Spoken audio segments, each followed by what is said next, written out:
आज़ादाना और मुनसिफाना इंतखाबात, ताकतवर इस्टेब्लिशमेंट दूर। क्या इमरान खान अपना वोट बैंक बरकरार रखने में कामयाब? 2023 में उभरता हुआ सियासी मंजरनामा। 2023 आईने पाकिस्तान की गोल्डन जुबली का साल है, लिहाजा इसी साल आज़ादाना और मुनसिफाना इंतखाबात कराए जाएं, ताकतवर इस्टेब्लिशमेंट को दूर रहने दिया जाए। 2023 न सिर्फ मुल्क में आम इंतखाबात का साल है, बल्कि ये कराची से खैबर तक बल्दियाती इंतखाबात का साल भी है।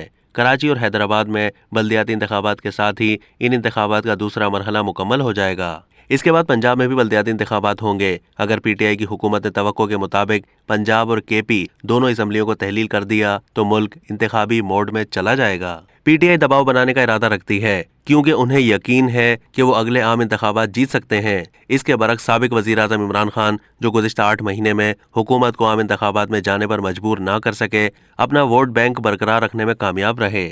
आईनामी दस्तावेज की मौजूदगी में जमहूरियत क्यों जड़ नहीं पकड़ सकी? एक वजह सिविलियन हुकूमतों और सियासतदानों की नाकामी हो सकती है, लेकिन दूसरी वजह ताकतवर हलकों की मुसलसल मुदाखलत हो सकती है।